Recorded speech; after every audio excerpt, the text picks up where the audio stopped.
Bienvenidos a un nuevo capítulo de Deb Comunicación. Hoy tenemos un escritor talentoso que se proyecta en el mundo, pero que es de las tierras pampeanas, de allá, de Tandil. Ahí, digamos, es donde él comienza, se forja y se lanza al mundo. Bienvenido a Santiago Idiar, bienvenido a Deb Comunicación y muchas gracias por permitirnos entrar en tu universo.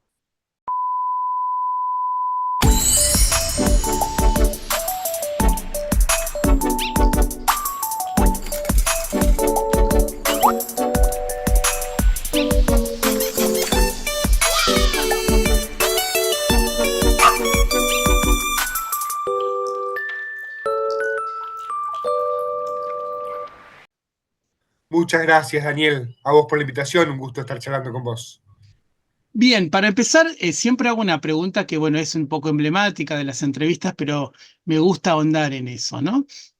¿En qué momento Santiago Idiart tiene contacto con la literatura, sumergido allá en la infancia, y se da cuenta que quizás ese es el camino que él quiere para expresarse? En la primera infancia, justamente, empecé, cuando empecé a leer, al mismo tiempo empecé a escribir prácticamente.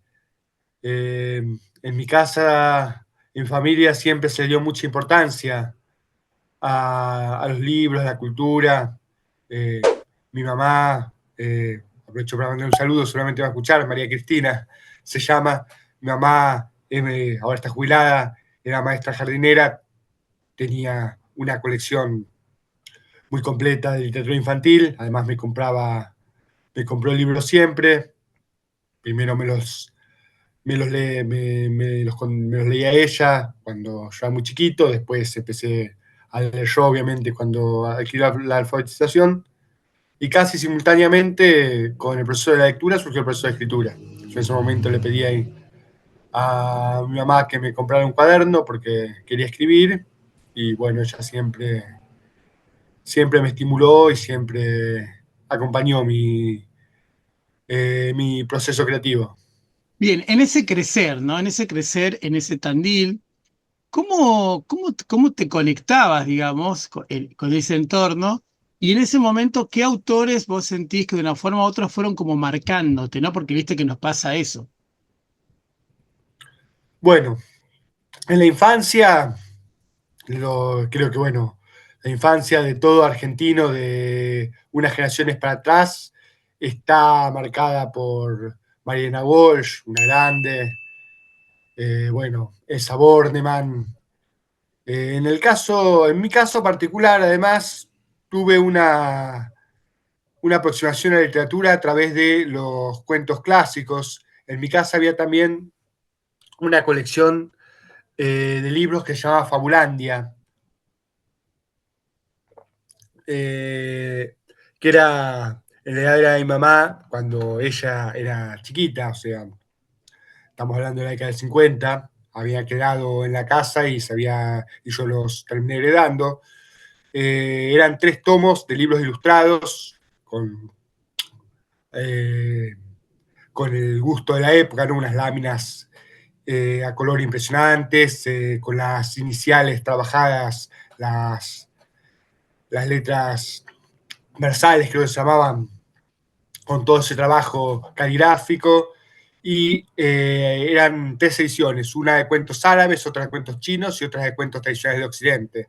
Los cuentos de los hermanos Grimm, de Perrault, en sus versiones originales, que estaban absolutamente, ya en mi época, estaban absolutamente desaconsejadas para los niños, por pedagogos, por cruentas, por explícitas, cuentos como Barba Azul, Piel de Asno, eh, que yo siempre digo, no tengo conocimiento de psicología, no sé si son las lecturas apropiadas para un niño, seguramente hay otras, pero para mí fueron una experiencia de lectura eh, muy impactante y que me acompañaron me marcaron para siempre y me acompañan hasta el día de hoy.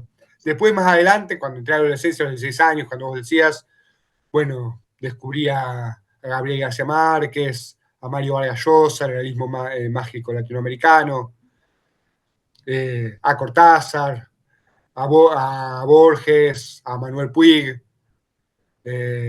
grandes genios de la literatura argentina, y bueno, esas fueron ya más mis lecturas de la adolescencia. Bien, pero yo volví a citar esto, digamos, porque me parece muy interesante. ¿Qué se sienta en la experiencia de un chico de 16 años que de pronto reconoce en su escritura, o con un premio? ¿No? ¿Cómo transitaste eso? En su momento, bueno, eh, la editorial Poli Balestrini en ese momento y organizó un concurso, y bueno, yo participé mandando algunas de mis poesías. Yo escribía poesía en esa época. A los 16 años, normalmente uno no tiene muchas cosas para contar, pero sí tiene mucho para expresar, ¿no? Cuando uno está transitando la adolescencia. Entonces, el género como más propicio en esa época es la poesía. Bueno, yo escribía poesía en esa época. Leía mucha poesía también, leía los clásicos, leía a los modernistas, me gustaba mucho Rubén Darío, me gustaba mucho Gabriela Mistral, Elmira Agustín, Alfonsina Storni, Neruda. Bueno, trataba de imitar ese estilo que ya estaba un poco pasado de moda en las épocas en las que escribía yo, pero bueno, yo lo cultivaba porque formaba parte de mis lecturas y bueno, tuvo cierto reconocimiento en el 97. Integré la antología poética Ardiente Rájaba Íntima, se llamaba. Creo que debe estar por acá el librito, pero no lo tengo a mano. La editorial Polival Streaming, con otros escritores que, por esas casualidades de la vida, ahora vivo en Pergamino. Estaban Marta Siciliano, Marisa Posinkovich, que viven acá ahora, Andrés Pierucci. También había otra entidad que se llamaba Cátedra, que también me brindó un reconocimiento en su momento y también unas publicaciones de algunos de mis poemas en sus antologías anuales. Bien, ¿cómo fue el paso de la poesía a la prosa y de pronto te iniciaste en directamente una novela o pasaste por el proceso de escribir cuentos, por ejemplo? Escribo cuentos y novelas. De hecho, bueno, en realidad siempre trabajé la poesía y la prosa simultáneamente. En la adolescencia, por una cuestión que podíamos llamar psicológica, era como te digo, como te decía hace un rato, es la edad de la vida en la que uno tal vez no tiene muchas cosas para contar porque no ha vivido mucho, pero sí muchas cosas para expresar porque experimenta muchas cosas. Me volcaba más a la poesía que a la prosa, aunque también escribía prosa. Además, colaboraba con el diario El Eco de Tandil, y con el diario Nueva Era, que ya no existe más en Tandil, publicando pequeños poemas eh, que, bueno, fueron también mis primeras publicaciones, mi primer contacto con el público, además, la escritura. Con el tiempo, bueno, me fui decantando más eh, por la narrativa, tanto por el cuento como por la novela. Yo me considero más novelista que cuentista, y no una tan, sino todo lo contrario. Yo creo que a veces el cuento es el género más difícil. Por lo menos para mí, mi expresión más natural es la novela. Debe ser que me encariño con los personajes y me da lástima abandonarlos. Y con el cuento siento que los abandono muy rápido. Es como que los personajes me piden que quieren seguir viviendo. Y así es como surgen las novelas. ¿Cuántos libros El llevas? cuento me tengo que imponer, me tengo que imponer la limitación, ¿no? De acotarme a ese espacio reducido, resignarme a que el personaje tenga una existencia tan breve. ¿Cuántos libros llevas publicados? Si la memoria no me falla, 13 entre las publicaciones en Amazon y las publicaciones editoriales argentinas. Te doy la primicia, en breve va a salir otro, por la editorial El Deseo, en una colección que dirige José María Gómez, un gran escritor que fue premio municipal de literatura de Buenos Aires, especializado en literatura LGBT, y literatura y diversidad. Va a salir un libro de relatos homoeróticos que se llama El banquete de los osos. Muy, muy breve vamos a tener Y el bueno, lanzamiento de ese libro. Así que ahora, cualquier cosa. cuando estás en tus procesos creativos, en esos territorios, ¿qué te moviliza o qué te paraliza? Y en esos territorios, el amor y el desamor, ¿cómo habitan? Bueno, el amor es algo central en casi todas mis novelas, ¿no? El género más trabajado que yo tengo es el romántico erótico, se podría decir. Bueno, mis personajes son seres o pretenden ser seres sufrientes, ¿no? Sensibles, pero bueno, la búsqueda del amor es algo que está presente siempre, que nos moviliza, y bueno, y muchas veces el desamor o las trampas del amor también es lo que a veces los precipita, puede ser al destino trágico o al destino o al final feliz. Trato de integrar todo en mi narrativa. Bueno, las inquietudes son las mismas, calculo que eh, a cualquier escritor frente al papel blanco, frente a la máquina, eh, lo, lo, lo paralizan. Cada libro es como una aventura, ¿no? Cada personaje es es como engendrar un hijo. Eh, el escritor muchas veces sufre, vive a la par de los personajes y a veces soltarlos cuesta mucho. De esos 13 libros que publicaste, ¿no? ¿Cuál fue el más paradigmático para vos? Porque viste que son como hijos nuestras obras, uno tiene como relaciones diferentes con sus obras, ¿no? De esos 13 libros, ¿cuál dirías vos que es el que más te marcó, por decirlo de alguna manera, escribirlo? A ver, es como preguntarle, como pedir elegir un hijo a alguien que tiene Sí. varios hijos, no, es una pregunta complicada. Podemos hablar de algunos, no sé si los que por ahí más entrañablemente eh, me han incidido. Tengo este que se llama Los monstruos son los otros, que por ahí lo más entrañable, por editorial, publicado por Editorial Duncan, por ahí lo más entrañable, por ahí lo más lo que me hace especial a este libro fue que es una de las pocas incursiones, es más, creo que la única incursión que he hecho en un terreno que yo no trabajo tanto como es el de la literatura de terror o la fantasía de terror, ¿no?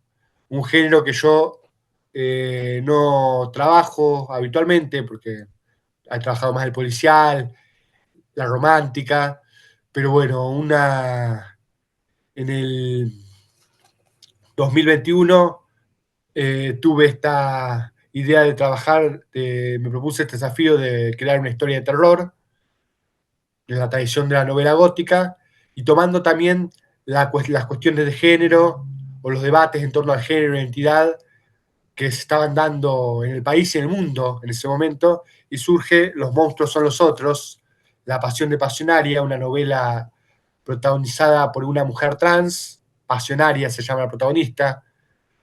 Eh,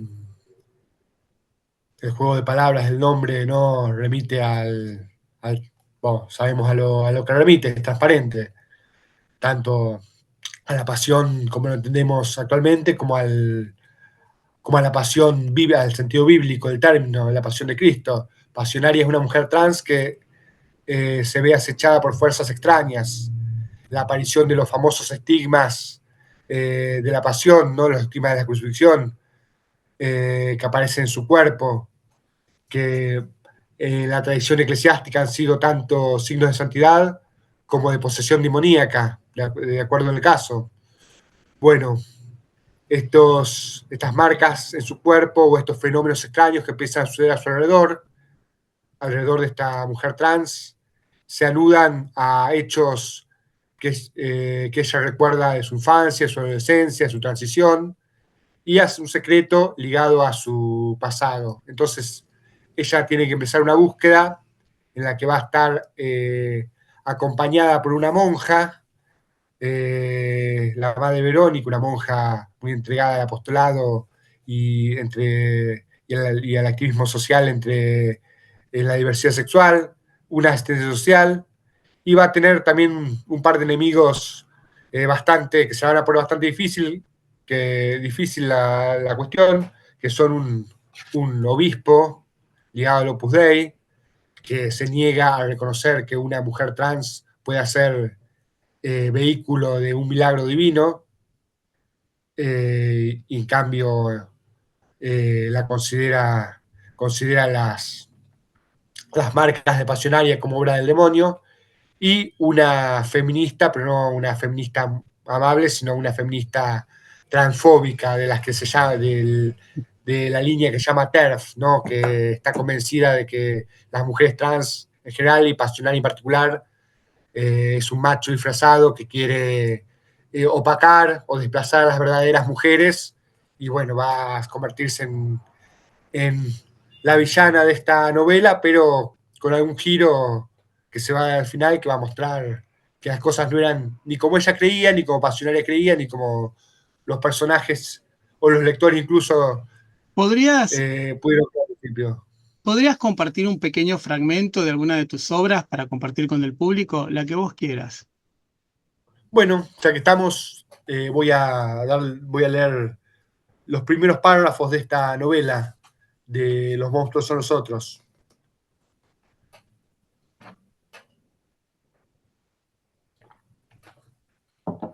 Leo.